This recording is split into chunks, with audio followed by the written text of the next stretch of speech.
Hello and welcome to Blogosphere Serious Influence, the podcast all about the business side of the influencer industry. I'm Alice Audley and I'm the founder of Blogosphere, which hopefully you've heard of. But if not, Blogosphere is a media company rooted in the world of influencers. We run events, an influencer network, and publish a nationally distributed print magazine. And now a podcast too, which I'll be presenting. If there are any questions about the influencer industry that you want answered, be sure to tweet us your suggestions. Our Twitter handle is @BlogosphereM. And if you want to learn more about influencers and the influencer industry, be sure to visit blogospheremagazine.com and invest in a subscription to our essential magazine. I'm delighted to announce that this series of Serious Influence is being exclusively sponsored by our very own tech platform, the Blogosphere Network. The Blogosphere Network is a platform where brands and influencers can feed back on what it was actually like to work with each other on campaigns. Real, qualitative data. If you'd like a demo of the service, please drop us an email at info@blogosphere.biz. That's info@blogosphere.biz. It's time to bring back the human touch to this human industry. Today on Blogosphere Serious Influence, I'm joined by Amie Shearer, who is Head of Influencer Marketing at Mumsnet. Amie has worked in the influencer space since 2011 and actually started her own blog all the way back in 2006. I am Head of Influence Marketing at Mumsnet. And what is the background to your career? What did you kind of study at university? How did you get up the ladder to this position? So I went to university thinking I was going to be a journalist. So I actually studied American Studies and English because I grew up in the States, although I'm British. And that wasn't really related to anything. So then I graduated during the recession and, as chance would have it, had experience in marketing and not journalism. So that's what I did. But I really enjoyed the storytelling side of marketing and stuff and engaging people with the content you're creating. So there was a link in terms of what I loved about journalism. My career started at Telefonica in app development and then the brand management team. Everything from telling people, yes, you may use that formation of bubbles, but not that Pantone colour blue, right through to sort of launching 4G across the country and Be More Dog, if any of the listeners remember that campaign. What was that campaign? Be More Dog. That was actually my first experience of bloggers. Okay. And we were kind of dabbling. It was a really great place to start because at the time, I mean, this is kind of back in 2011 or so, O2 was sort of ahead of the game in terms of social. So I was learning about all walks of marketing. Somewhere where telecoms, we had loads of budget. It was a great, fun place, but also really top quality. And I was just surrounded by really intelligent people who were really experimenting with all of these new digital aspects of marketing. Fast forward, I went freelance, was a social media manager, community, brand management, kind of everything. I do want to just talk about Be More Dog. So this is the first time that you start being aware of bloggers. So could you tell me a bit more about that campaign? And so the social and PR team, basically at Telefonica, at O2, O2, who were owned by Telefonica, they sent boxes out to different bloggers. Truth be told, I can't remember who at the time, but one half of it was Be More Cat. And if you opened up that box, it had a DVD, it had like a hot chocolate mix, fluffy socks, stuff for a night in, nice and cozy, a little bit dull. And if you went with the Be More Dog box, we sent bloggers skydiving, and they were like all big challenges to basically encourage you to get out of your comfort zone. So the TV ad that went along with that was a cat that decides to be more dog. It was a bit of a Marmite campaign at the time. Some people loved it, some people hated it, but it was good fun. And in terms of working with bloggers, in parallel, there was another campaign we did with Sony Xperia hand launch, and we got loads of bloggers down. And the big thing about that handset was that it had an amazing camera for the time. So we basically got a bunch of bloggers down to a haunted house because it was around Halloween, and they had to film their experience of the haunted house on the Sony Xperia. We then formatted that, or our agency did, into a video for our YouTube channel to showcase how good the camera was. And all those bloggers then featured their footage on their YouTube channels. So this is like nearly 10 years ago. It was quite forward thinking for the time, but it was accessing that teenage demographic, which at the time were the only people on YouTube. Are we in 2008 or? Probably about 2011, not quite 10 years. Okay. Did you find that O2 specifically were looking to YouTube as opposed to looking at Twitter or blogs? So in terms of working with, Instagram was neither here nor there then. But in terms of working with bloggers, yes, it was blogs and YouTube. O2 had quite a strong YouTube channel. I think we had 3 of them, actually. We had one for Priority, one for the O2 gurus, who were like our help desk type personality, and one for kind of O2 proper. And there was a job, as I was leaving, they were kind of combining the 3 into one because they realised they were diversifying a bit far. But in terms of a brand, I mean, Twitter was huge for O2. When we were doing the iTunes sponsorship for the festival, Twitter was one of our main ways of doing giveaways. We ended up trending higher than the iTunes Festival hashtag at one point because our ticket giveaways for that night were so popular. And so, yeah, Twitter was huge for them back then. I still think that Twitter can be so useful for brand voice today. Absolutely. If you get it right. Yeah. I think it lives and dies by whoever's on the team as well. Like, I remember another time, not to talk about O2 the whole time, but there was another time where one of the guys in the social team literally just started speaking in the dialect, like writing in the dialect on Twitter back to this guy in customer service. And it went viral as a discussion. And, you know, they were commended by Campaign and Marketing Week and saying, this is how you do social. But that wouldn't have happened without that guy sitting there and just having that idea. So you do have to have the kind of freedom within your social team and the right people. They know the brand and that tone of voice so well that they also know how they can play with it and how they can have a bit of fun and really sort of light a fire under the community, really, that are there. I think KFC last year when they ran out of chicken, there's some crazy statistic about like uplift in sales purely for doing FKD. Yeah. I mean, that was just a beautiful example of letting your team have a bit of fun, but do it in the right way. Definitely. So in 2011, what was your personal relationships with blogs? Were you an avid blog reader yourself? Or? So I've been blogging since I was about 18. I was the one that all of my friends teased as, oh, you're the blogger. I've had one about when I went travelling. I had one about baking at university. And then once I became a parent, my natural way of going like, oh my God, I'm pregnant, I'm going to be a mum, was, oh, I'll start a blog. So what year did you first start that first blog then? That would have been 2007. Okay, so one of the early adopters, because I think it was Definitely. 2006 that was the first generation of, Liberty London girls. So yeah. I mean, mine was no good. Well, you had the initiative to start though and could see it. Yeah, I mean, I grew up in the States, as I mentioned. So my friends were in the States on Facebook and they were like, why are you still on MySpace? Ditch that, come to Facebook. So I got all my friends in the UK on Facebook. I was the first of my friends to have Twitter, first to have Instagram. So I've always been quite an early adopter when it comes to tech and why do you think that social. is? Does that link back to your passion for storytelling? Very possibly. My dad has worked in telecom since before I was born. So I was also the first of my friends to have a phone, a mobile. I've always been around the new tech because he's really into it. So that might play a part in it as well. I've just kind of always known about the new tech before most people. So talk to me a little bit about the move then. Do you go straight from O2 to Mumsnet? No, so I freelanced for a couple of years in between. That was quite a varied period. I was consulting with a lot of small startups, lots of mumtrepreneurs, love or hate the word, apps, children's wear, a currency broker, everything from brand management through to here's how you write a social strategy and how you exercise it without it swallowing up all of your time.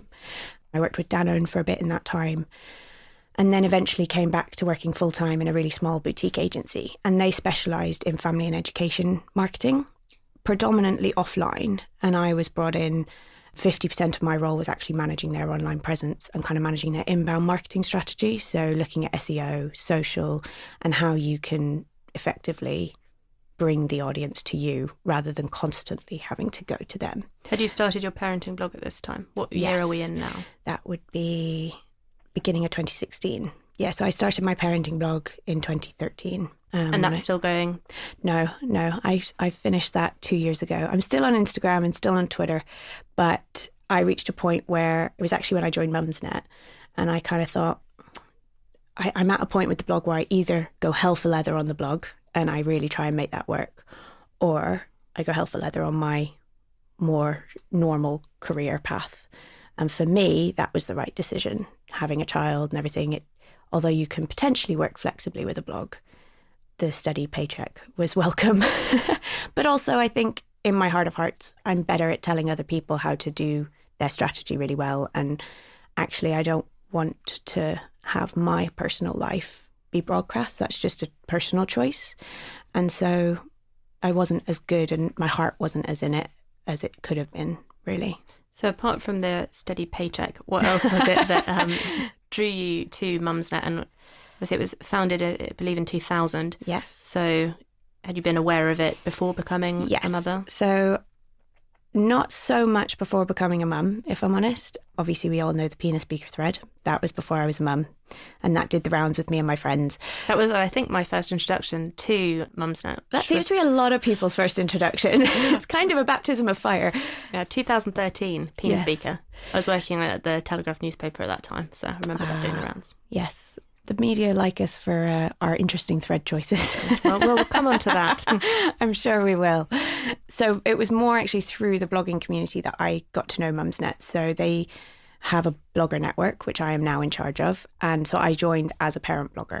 And they used to run a big annual conference called Blogfest. I went to that. I went to their Workfest event as well that they used to run, which was all about getting women back into work.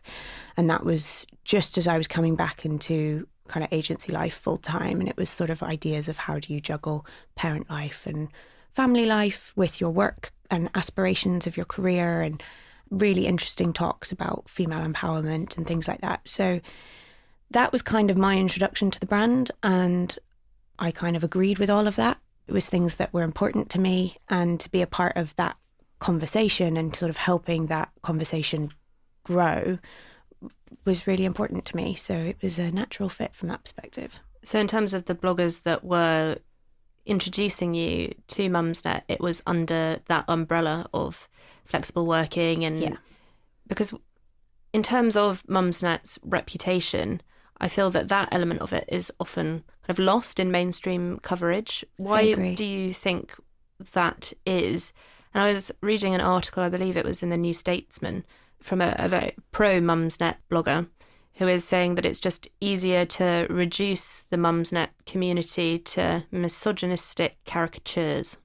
So what are your thought processes on that? I agree. I think we are very easy fodder on a slow news day for some other news outlets, shall we say. Do you feel that you're, as a community, you're a bit of a scapegoat? Obviously, in 2018, sort of the summer of that, it was very much on the transphobic accusations where you had activist groups that were lobbying advertisers to withdraw their ads due to threads. And I think the founder, Justine Roberts, was talking about the worrisome effect of social media becoming linked to sort of the thought police, and that barrier between freedom of speech and hate speech. What would you say? It's a big question. It is a big question. Going backwards one step, I do think we've become a bit of a scapegoat for all of it, partly because we're one of the last remaining sites or platforms that is allowing any kind of discussion, rightly or wrongly, depending on your perspective. But there does come a point, I think, where you have to accept that we are a culture that allows freedom of speech. That needs to be respectful, it needs to be constructive, and that's what we have really worked hard over the last 6 months, especially to ensure, especially around things like the trans debate. Because you've actually blocked some words on forums, isn't it? We have, yes. So TERF and cis are both banned. And that actually caused a lot of debate in itself, because the trans community felt that they were being silenced, but our perspective was that they may feel derogatory to somebody who is on the receiving end of them. So we've basically banned any words that may derail a conversation from either perspective, because we are encouraging a constructive and healthy debate. Everyone's entitled to their own opinion, whether it's right or wrong. It's just really making sure that that's being managed in an appropriate way for everyone involved. Just going to clarify what those terms mean for listeners that don't. So TERF is trans, exclusionary, radical, feminist, and cis is a descriptive word for when you agree with the gender that you've been assigned at birth. Yes. Right. Do you think that although the mainstream press use Mumsnet as a easy fodder, or that actually it's not alienated this sort of cancel culture and suddenly things escalating to being labelled as sort of transphobic or racist that is actually indicative of social media as a whole, and that we're really, for something that's supposed to give us freedom of speech, that actually more people are now feeling that they're restrained, and what elements and things can be brought in to combat that? Yeah, I mean, there's all this discussion on Facebook, on every platform about your echo chamber. Mumsnet does have a risk of being its own echo chamber. We are predominantly, I think we're 80% female on the platform now. That in itself creates an echo chamber because it's mainly women. Now, that can be a real positive, obviously, because it's really encouraging women to have open conversations, support each other through divorce, through abusive relationships, whatever it might be. But you're not seeing the other side, not of the abusive relationships part. That's obviously a given. But, you know, whatever the other side of that might be. Equally, we are not exclusive. We have 20% men. I think there's always going to be different types of people drawn to different platforms. I mean, if you look at Instagram, it can be, for some people, just as anxiety-inducing and have as many problems. It's just, I think you've kind of got to take a bit of ownership for yourself and what you are willing to sort of allow yourself to see, and be a little bit more of your own editor and creator about what you're seeing. Because obviously we get so much information on the internet these days. It can be overwhelming. I mean, sometimes I just sort of look at my Instagram and think, oh my God, this I'm following so many people, especially with my job. I'm like, And you do just sort of have to be a little bit mature about it and go, do you know what? Today is not a day for that. And I'm going to go and just read a physical magazine. And sort of Gotta love a physical magazine. Well, Blogospheremagazine.com. So what does your job actually kind of day to day involve? So a lot of people don't realise there's actually a marketing agency behind Mumsnet. We kind of live in the shadows, or at least we have in the past. So our aim as an agency is to obviously help brands access the parent demographic and understand them, particularly mums, but more broadly parents. And then also women aged 25 to 44 is our core demographic. So we kind of spill into that a little bit as well, because mums are women too. We like things other than diapers, guys. Sorry, nappies. You can see my American upbringing coming out. So my team are particularly, obviously, influencer marketing. As I mentioned, we have the old blogger network. We got rebranded last year. We brought in a big data platform, which basically tracks all of our influencers' channels, their demographics of the audience. So we can see things like the age, their location, what their brand affinity is to that brand. Do they sign up to that, or is that just your existing user base? That's our existing user base, but we have new people joining the network every single week. And it's an opt-in network. We would never add somebody that didn't want to be added. They come to us and say, please let us join. And how many people have you got on your network? We've got over 10,000 now. We were one of the first. We were back in 2010, the Blogger Network started, but at the time it was purely sort of an editorial community aspect of the site. It was just that people started saying on the forum, oh, I've started a blog. Does anyone else have a blog? So they set up the network as sort of somewhere to bring them all together, share their skills. You know, the algorithms change so quickly that it's really beneficial for these guys to have somewhere that they can kind of centrally come and learn and share skills and what have you. And I was brought in 2017 to effectively commercialise that, because more and more of our clients on the agency side were saying, we have a blogger review this as well. And that was working, but obviously there was so much more they could be doing. So yeah, it's been 18 months now. We're doing all right. How has it developed in that kind of 18 months? And in terms of the network, is that introducing brands to the members, or facilitating the deals, or acting sort of as a management? So we don't do talent management currently. One day. One day. News I would story. love to do that, but it's not something that we currently could make it work. But yeah, fingers crossed, maybe one day in the future. So we more work on a campaign management, sort of traditional agency style method, where a brief comes in and we will then effectively put that out to tender with our network and say, are you available? Here is the rate. Here's the content that would need to be involved. And if you are game, sign up. And we then go through, we curate a short list for our clients. And if they have hypothetically 5 influencers on a campaign, we might give them a short list of 10 names that we can go through our data platform and say, well, they did these 6 campaigns with us last year. They performed really well, and we can see that their channels are growing, their engagement rate is growing, we trust them, they're reliable, they produce good quality content. The clients work with us because we have that relationship and we can see how they're doing. Do you think members of your network are becoming more professional as the industry matures? Absolutely. And have you ever been stung with people that aren't delivering content on time? And do you think that there is more that needs to be done within the industry to hold both parties, brands and influencers, accountable? And that's 3 questions. Yes. Can I just say yes to everything? So question 1, yes, everyone's getting more and more professional. What we find is that the gap between people who are joining the network fresh and the people who've maybe even been with us only a year, getting them, the new guys, kind of trained up and understanding what's expected, that gap is so much bigger now. They have a much steeper learning curve. Whereas people who maybe have been around since sort of 2012, 2013, 2014, they've had a much safer space to test and learn and grow. And they've kind of hit that maybe 50K bracket, as in 50K followers on Instagram, hypothetically. They've had longer to get there. So the pool of people we can choose from is really strong, which means that the new guys coming through have a harder job. They have to get there faster or they just aren't going to get the work, which I think is a struggle for them.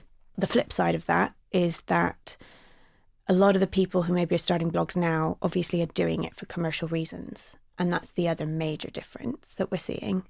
People are signing up to our commercial campaigns much earlier on in their blogging career or YouTuber career or whatever.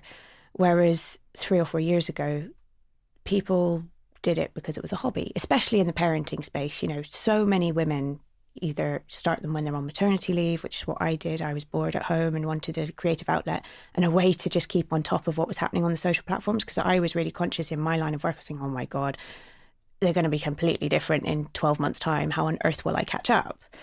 Equally, women are feeling like they can't financially go back to work because childcare is just so expensive, especially once you've had your second child. For most women, it's not feasible. So they end up at home and then they're really creative, they're intelligent women, and they're just bored or feel as though they've got so much more to say and to offer. So they end up starting their own platform to do that. And then you're kind of stuck because they don't have the media training. They don't necessarily come from that marketing background, but they've got the intelligence and they've got the kind of business nous. And it's about how do you bring all that together to make sure they can reach that level where they start getting paid for it. Remind me what question 2 was? Well, have we ever been stung Yeah. by content? Yes. I think everyone in the industry at the moment, and this is part of that safe test and learn phase, you don't really have that anymore. People just expect results, which rightly so. If you're paying money for a campaign, you expect results. what are the results that brands, when they come to you, are looking for? The 3 main pockets, I suppose, would be brand awareness or an increase in brand sentiment, driving sales, which is probably the hardest one at the moment with regards to influencer marketing, I think. In terms of trackability?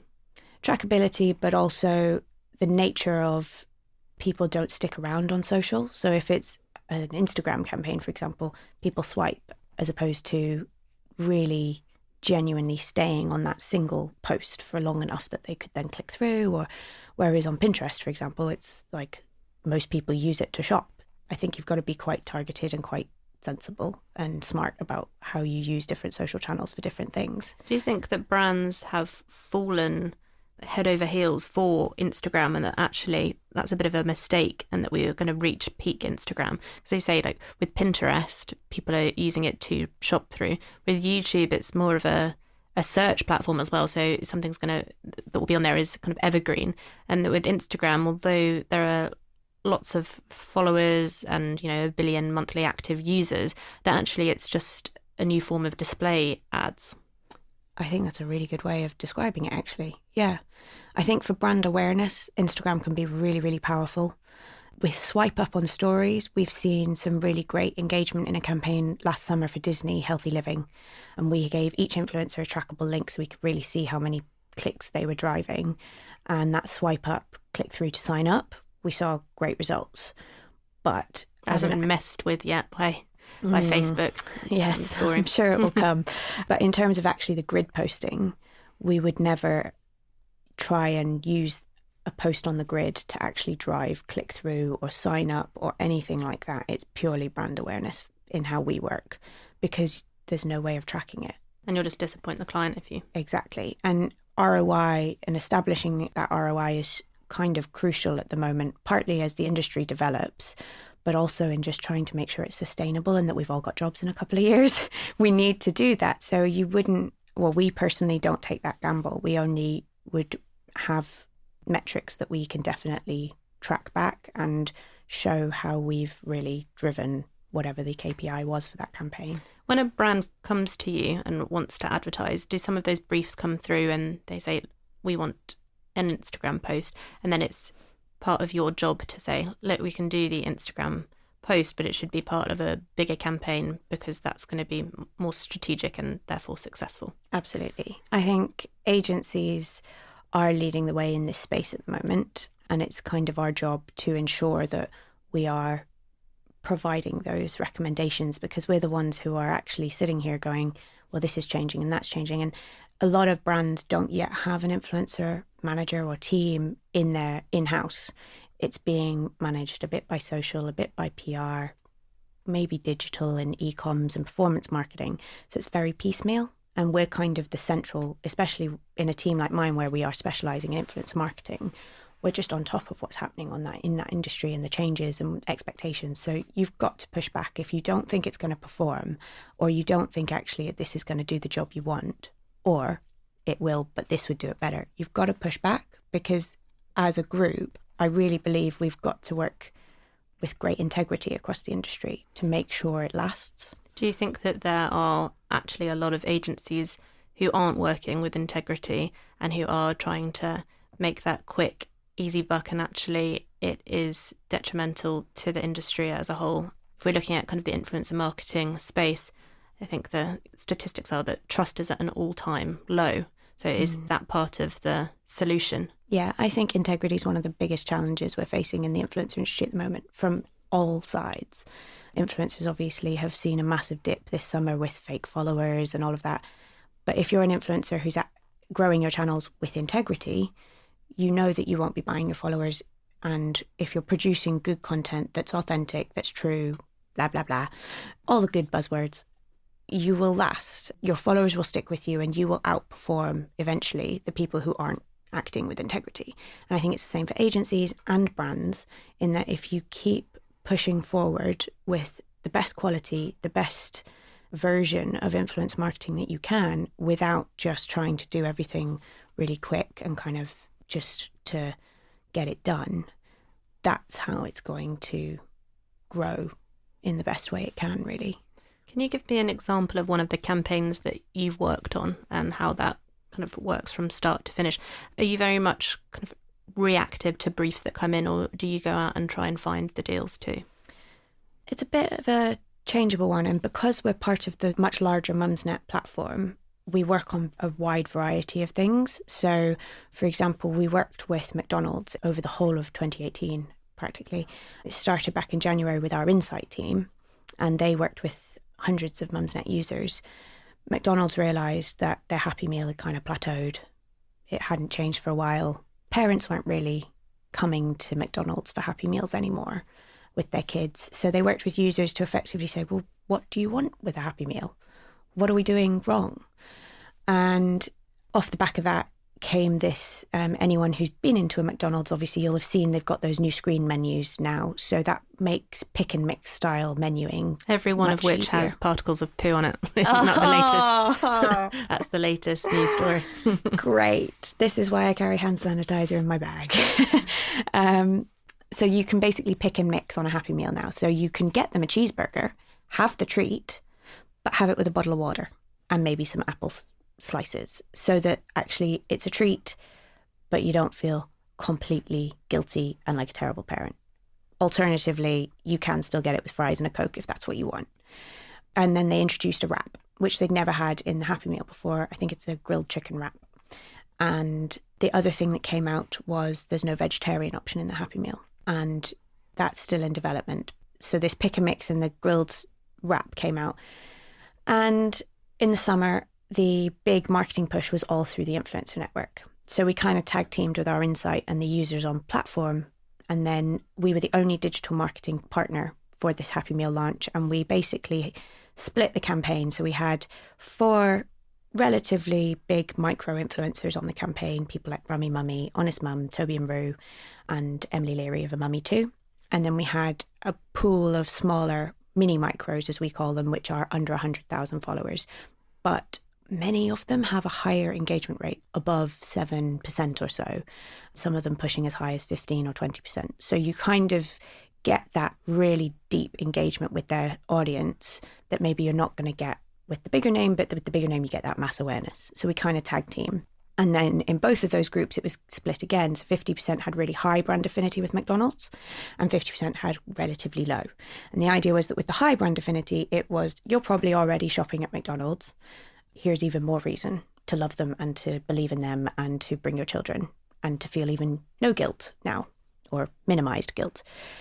With the group that had low brand affinity, the content had a very different tone and messaging, and it was much more about changing perceptions. And they were much more skewed toward a foodie audience. They were people that had trust and authority when talking about healthy food for families and family eating and cooking. And they were talking about how I never, ever would have gone to McDonald's prior to this. Actually now, yeah, I'm okay with this idea because I can get my kid a wrap with some apple and some water, and actually that's no different to Pret. So what's the difference? And the result of that, I think it was about 11 blog posts. I mean, it wasn't huge. They all did Instagram, they all did Twitter. We had a couple of vlogs. I think it was a few 100,000 views on the content and impressions. And McDonald's saw a 2% uplift in sales of Happy Meals over the summer. Wow. So the word of mouth that spreads via this kind of smaller group is vast. And so we're very targeted in how we choose our influencers. And that, I think, comes from the fact that we know them so well because we're on the network with them. My team has a personal relationship with a lot of them. And we sit and chat to them on DM, on Instagram and things, and give them advice about how to grow their channels. There's more to it than just, we're not just an agency, we're the network as well. And that's definitely, that helps when it comes to choosing who works on which campaign. At the core of that campaign, you obviously mentioned that there were all the different social platforms involved. Would you say that what has the most trust as a platform is the blog or YouTube? That's a really good question. I think it probably would depend on the person who's watching or reading, because one of the girls in my team is just total YouTube. She's grown up on YouTube. She loves YouTube. She probably wouldn't read a blog if she was choosing. Whereas for me, obviously having originally wanting to be a journalist, I've always written. I love writing. I love reading. My own Instagram is mostly books. So for me, my go-to would be a blog. I don't think you can sort of blanket the answer to that because it's so personal. I feel like trust in Instagram specifically is quite low because maybe it is getting to a point where it's become rather saturated with ads. Yes. Not just in terms of, obviously influencers are increasingly doing ad posts, but also because then there's the paid social side as well. So you can easily scroll for at least 8 or 10 images and not actually see something that doesn't have some form of spend behind it, which people didn't sign up for when they joined Instagram 5-8 years ago, whenever it was. So yeah, I think they have a bit of finding themselves to do. But Facebook's gone the same way. I mean, Twitter has sponsored posts all the time. I think it's what happens with a new medium. I mean, growing up in the States, on cable TV, like there was ads every 7 minutes. That might be a slight exaggeration, but as a kid, that's what it felt like. Whereas now, my daughter doesn't really watch terrestrial TV apart from CBeebies. So she never sees advertising, which is really weird because both my partner and I work in advertising and marketing. So we're like, it's interesting. Oh dear. It's kind of like future-proofing my mind. But it's a really weird thing, like asking her what she wanted for Christmas. And she was like, it was totally from her imagination because she'd never seen an ad. And that's very different. So I think it's how things progress. And, you know, the social platforms at the moment are obviously just going through that period that maybe TV advertising was going through 20, 30 years ago, where it was just overly saturated. And it was almost like, you know, it was just too much. Has the implementation of ad blockers actually been good for you as more brands look to doing influencer marketing to avoid ad blockers? That hasn't actually been part of our conversation with brands. I mean, Mumsnet has a display and programmatic ad team, and they're doing as well as they ever have. So it's not necessarily been a major reason why our team is growing. I think it's partly, it's a buzzword at the moment. Suddenly brands are really aware of influencer marketing and everyone's trying it, so shouldn't I? Yeah, that's very possibly part of the reason. Although you haven't ruled it out, you did mention earlier that potentially talent management could happen in the future. Some of the influencers that you mentioned on that McDonald's campaign on the more macro level do have management. So how does your relationship work with management? We have a really close relationship with most of the talent agencies, partly because our network has been around for so long. Most of them started with us, and we're really fortunate with that perspective because they start with us, they grow with us, they kind of like our brand, they like our team. So once they get an agent, they introduce us to the agent and they say, look, I'm going to be working through, I don't know, Joe Talent now. But do you not feel like you've missed an opportunity there, though, when they started with you and then they go outside, you already had access to them? Very possibly, but it's just not something we currently are looking to resource. Mumsnet's been around for a long time, and part of the reason it's done well is because they're very sensible about what they invest in, they're very cautious, and they choose to look to profit and growth simultaneously as opposed to running before you can walk. So, who would you say Mumsnet's kind of competition is in the influencer space? And how do you differentiate? Ooh. Or do you have a monopoly? No, we definitely don't have a monopoly. The GOAT agency is somebody I keep an eye on. They've come out of nowhere in the last couple of years and they're doing some really exciting stuff. In the parenting space as well? Yeah, so that's why I'm now keeping an eye on them. So they were kind of gambling in sport. And I kept an eye on them previously because I was like, ooh, wow, they've done really well. As people involved in gambling are going to have to make a sudden change because this summer the new regulations come in. I think agencies are going to be really stung with that. There's a few different pieces of legislation coming in. I think it'll be interesting. But then they ran something with parent influencers in Lidl last summer on Instagram, and we kind of sat up and went, oh, hello, get out of our space. No, thank you. Obviously, and this is in terms of Mumsnet. Obviously, there's Net Mums, there's Channel Mum. There's different websites that cater to parents. But in terms of influencer marketing, I think common agencies, as opposed to particularly parent influencer agencies, are just as much a threat to us because everyone wants a piece of the parenting pie. It's, been dubbed the $1 billion industry. So, yeah, we're kind of watching our backs at the moment. We've had a head start, I suppose. Net Mums, a competitor, I'm surprised they managed to get that name. They started, I believe, don't quote me on this, before my time, they started within a year of each other back in the day. Oh. So it was probably a bit of a fight to the death, and then they both ended up surviving. So realising they could both survive. Yeah. Talent management for parenting bloggers. What are your views on kidfluencers? This is a really complicated space.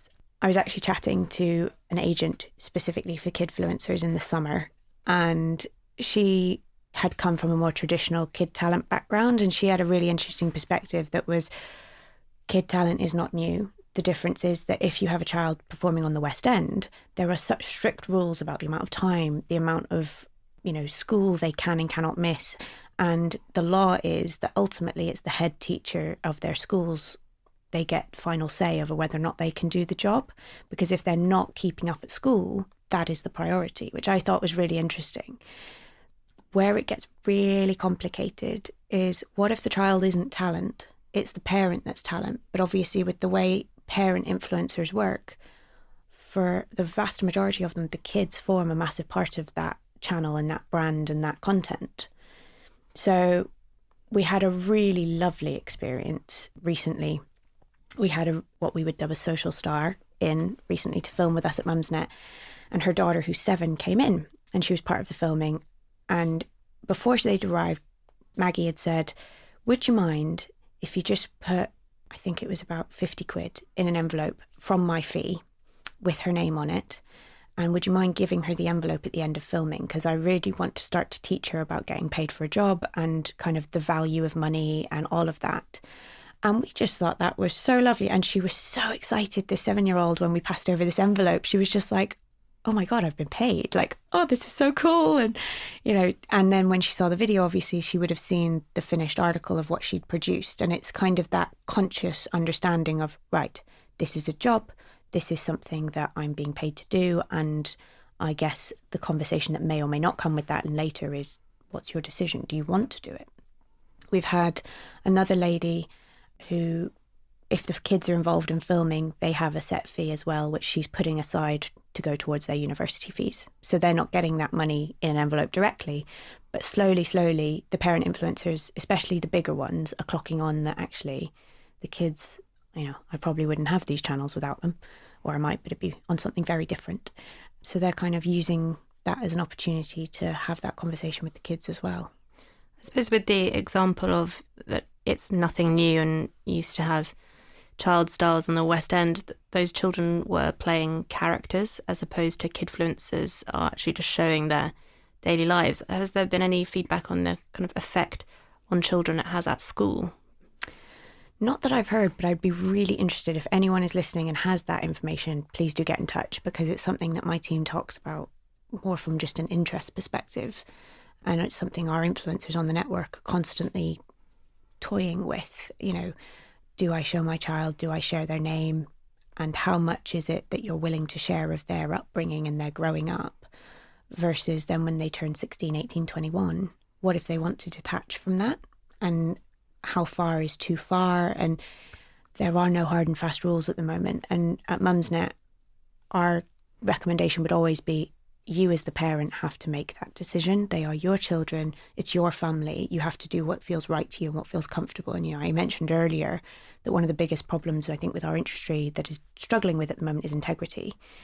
And this is part of that conversation, I think. If something doesn't feel right, even if it's, you know, that you want to do a swimwear brand, which would mean that your son is in his trunks, if that doesn't feel right to you for some reason, then don't do it. You know, and as hard as it can be to turn down the money when you're freelance and things, it's not authentic. It's not with integrity. And if it's not, then actually, is it worth it? Especially with parent influencers who've got so much on the line, raising children and things and making sure you're making those right decisions, can feel like a lot of pressure. So just don't do it if it doesn't feel comfortable. In your personal opinion, how ethical do you think it is? I think it's as ethical as the parent themselves thinks it is. You know, as I said, I've got one lady who literally doesn't show her children at all, yet she is known as a parent influencer because family life is absolutely what she writes about. So it's, you know, it's not for me to say, to be honest, because it is a parent's own decision for their own family.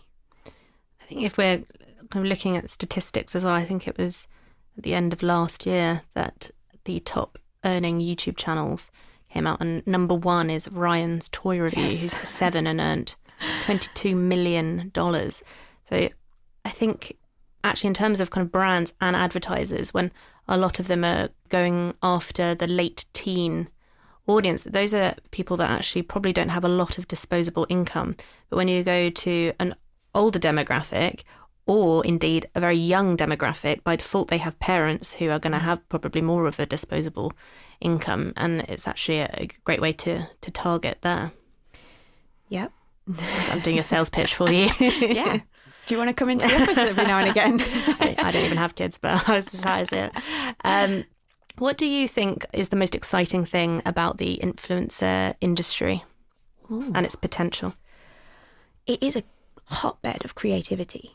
When I used to blog back in the day, you're in these Facebook groups, obviously there's hundreds of them where they all kind of share ideas. And as soon as there's a change, I remember when Instagram announced the algorithm introduction and the goodbye to chronology, you know, the ideas that were bouncing around, and like when stories launched or all of these things, the ideas that kind of bounce around within those groups are so exciting. And I don't think the advertising industry has had that quite on this spectrum before, because obviously agencies and brands have always had quite a monopoly on it, especially going back even further sort of to pre-90s. was kind of a few key agencies, wasn't it, that kind of led the way. So I think that's one of the really exciting, it's almost like the democratization of marketing. And I think what we're going to see more and more is less about mass broadcasting from, Kim Kardashian, who's got millions and millions and millions, because you can do that with a TV channel effectively.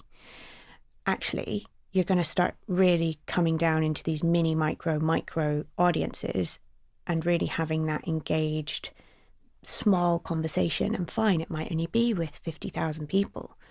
But if 50% of them all go out and buy your product or all follow your brand on social because they want to hear more, that is far more powerful than having 2 million people and actually only 50,000 of them come and follow you or whatever it might be. Because the ratio and probably the spend that you've put into that, nowhere near as effective. What are your aims for kind of Mumsnet influencer department over the next 12 months? We are looking to grow, obviously. We want to do more long-term and kind of deeper relationships. We work predominantly in that mini micro space that I talked about, under 100K, and it's those small conversations with the deep, highly engaged audiences that we're really interested in. We see lots of that on the Mumsnet forum. People will come and go to the area of the forum that means the most to them, and that's effectively the same thing. So we're looking for those long-term, deep relationships with not just the influencer, but more importantly, their audience, and getting brands to sort of understand that industry and how that works a bit better. And then what would you say to a listener who does have that kind of preconception of Mumsnet in the same mainstream media, sort of negative, cruel, vitriolic, bitchy forum? I mean, tell us what you're really thinking, Alice. This isn't me. Look, I'm just saying that is a potentially superficial perception, but that is very widespread. And so how are you, the kind of opportunity to change the narrative? Obviously, we talked earlier about what drew you to the platform and the network was that it wanted to champion working mums and flexible working. So what would you say to someone that hasn't really heard that kind of side of it, and or are you even trying to change their minds? Is that part of Mum? Yeah, absolutely. I would say don't judge a book by its cover, as cliched as that is. Sorry. There's a whole area of the website called Mums Network, and we are helping brands understand how they can use their apprenticeship levy to actually train mums coming back from women rather, coming back from a career break, raising children over a long period of time and helping them get back into the workforce. That's a massive part of what that team is doing. Equally, the jobs board that we have, heroes, flexible and part-time working, that you might do from home, you might do from an office, but we would never have a job on there, or we would not encourage brands to be on our job board that don't agree with our family-friendly policies at work. And that's a massive part of everything we're doing internally. Feminism is intrinsic with the brand. Everyone internally, all the women, we're all there for all the right reasons. Just because that's what the Daily Mail, the Sun, whoever else it might be, are talking about, delve a little bit deeper. Come and find out for yourself and make your own opinion. Do you think that we can get to a point in the future where the gender kind of pay gap is ironed out? I was watching a documentary recently, and it was saying actually it's not just a gender pay gap, it's more specifically a mother penalty. My God, I hope we can get there. This is something I am personally so passionate about. I could talk a whole other podcast episode about all my problems with this. But that also leads into the same thing. It's like, when a group of women come together collectively to have a voice, it's so easy to just tar it as a silly brush, which goes into that kind of internalised misogyny we were discussing earlier. Yeah, and I think that Mumsnet suffers from that because it is predominantly female. It's called Mumsnet. And the fact that Mumsnet has been very political, especially in the last 10 years, and it's not afraid of an educated debate, whether that's with Gordon Brown, asking him what biscuit he's having, or getting involved with things like the gender pay gap. We're really not afraid to be intelligent and to have that conversation with the right people. We're part of a massive Better Postnatal Care campaign at the moment with the NHS, trying to improve conditions for women in the NHS after having a baby, and making sure that actually there's something called the husband stitch, for example, where this might be a bit graphic for some listeners, I apologise. Basically, after you have a baby, you may need to go into surgery and be stitched up a little bit. And there have been cases where they will put an extra stitch in so you're a bit tighter. But actually, that causes all manner of problems. And that's just one form of trauma that a woman may have after birth. And there's never mind all the mental stuff that can happen. So, we're really not afraid to campaign and get stuck in and have those really difficult conversations. And I think that as a result, there's a lot of society and the press and makes this easy fodder because actually we're a group of women. We've got something to say. So let's target them. Do you think that one of the kind of solutions could be that the government puts more money into subsidising childcare to improve? Well, that would be the dream, wouldn't it? They're taking it all away, though, so that's not going to happen. It's really frightening, isn't it?